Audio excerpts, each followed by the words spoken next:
lanjut. Silakan Bu. Terima kasih Pak Menko Polhukam, Pak Mahfud.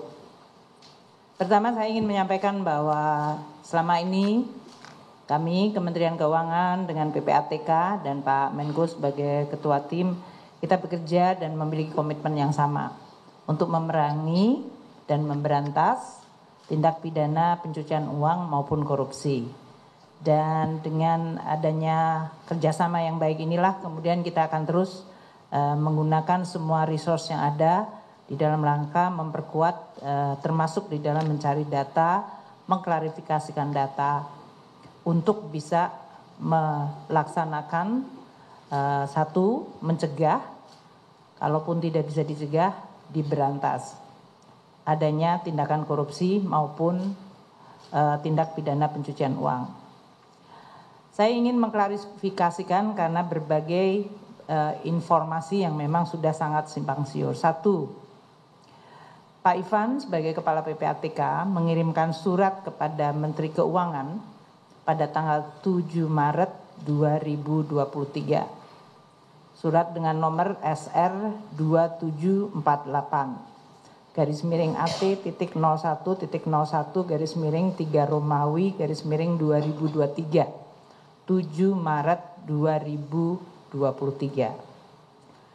Surat dari Kepala PPATK ini berisi seluruh surat-surat PPATK kepada Kementerian Keuangan terutama Inspektorat Jenderal dari periode 2009 hingga 2023. Ada 196 surat. Surat ini adalah tanpa ada nilai transaksi. Jadi dalam ini hanya berisi nomor surat, tanggal surat, nama-nama orang yang ditulis oleh PPATK, dan kemudian tindak lanjut dari Kementerian Keuangan. Terhadap surat tersebut, 196 surat, Inspektorat Jenderal dan Kementerian Keuangan sudah melakukan semua langkah. Makanya ini termasuk dari mulai dulu Gayus sampai dengan sekarang.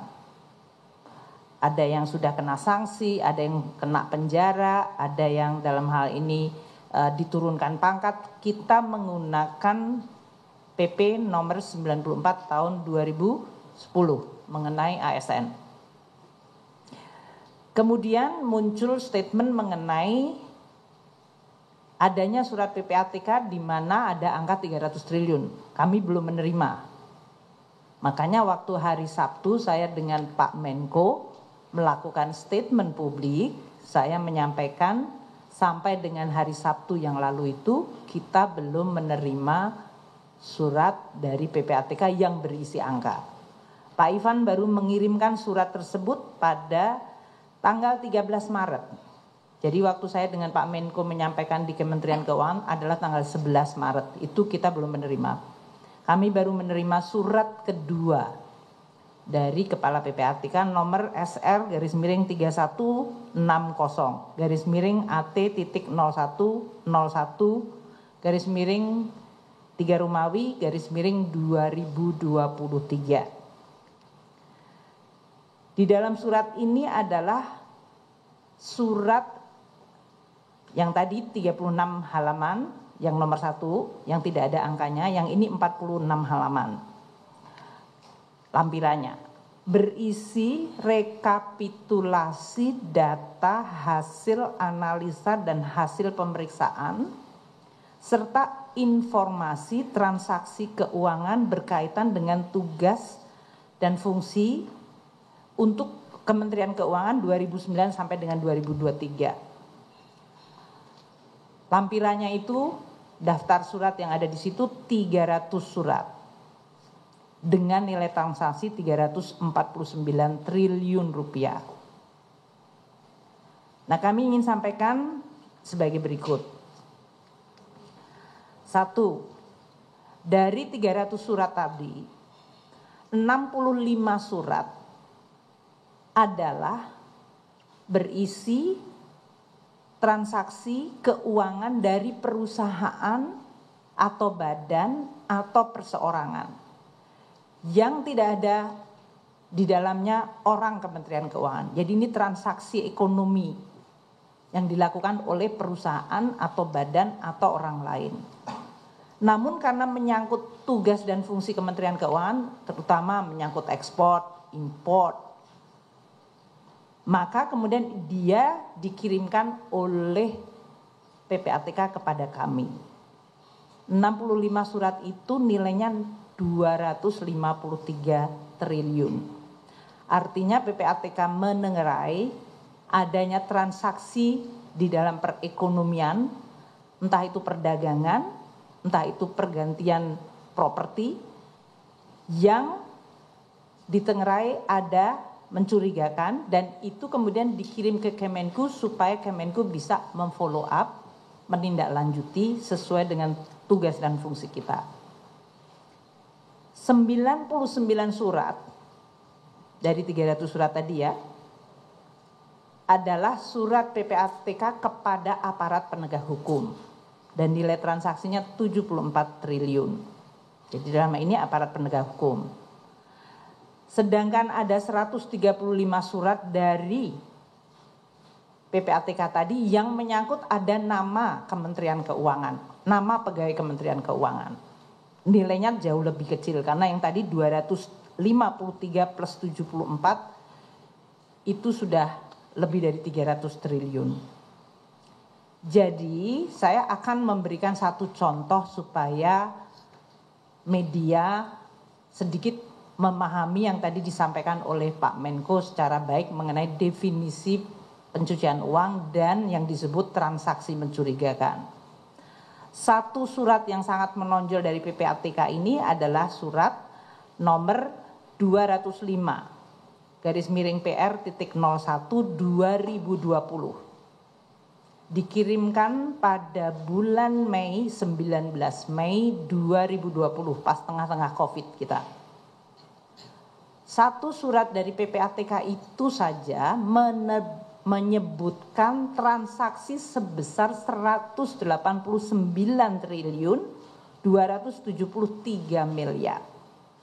Bayangkan tadi totalnya 340. Dan ini satu surat saja 189,273.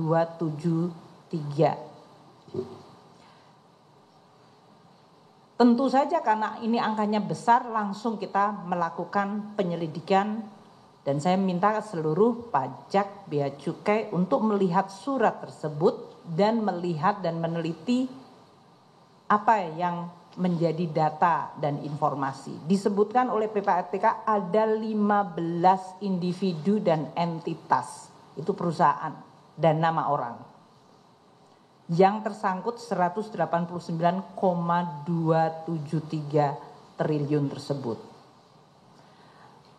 Ini adalah transaksi 2017 hingga 2019, sebelum pandemi. Ternyata sesudah dilihat surat tersebut, satu faktanya. Dari Bea Cukai yang menerima surat langsung dari PPATK by hand melakukan penelitian terhadap nama-nama 15 entitas tersebut. Mereka adalah yang melakukan ekspor, import, emas batangan dan emas perhiasan. Dan juga kegiatan money changers dan kegiatan lainnya. Bea Cukai kemudian melakukan seluruh penelitian terhadap 15 entitas itu, upamanya import barang emas batangan 326 miliar tahun 2017, naik ke 5,6 triliun, 2019 turun drastis ke 8 triliun. Ekspornya 4,7 triliun, 2017 turun ke 3,5 triliun dan 2019 turun ke 3,6 triliun. Dari transaksi itu kemudian dilakukan penelitian dan kemudian dilakukan pembahasan bersama PPATK. Jadi ini kejadian tahun 2020. Sudah ada follow up-nya, Bea Cukai yang menerima data langsung dari PPATK melakukan penelitian bulan Mei mendapatkan surat, September dilakukan pembahasan bersama PPATK. Ini yang tadi disampaikan oleh Pak Menko, LHA, kemudian dilakukan follow up. Pada saat yang sama, waktu Bea Cukai mengatakan tidak ditemukan di Bea Cukai adanya kecurigaan, maka pajak masuk.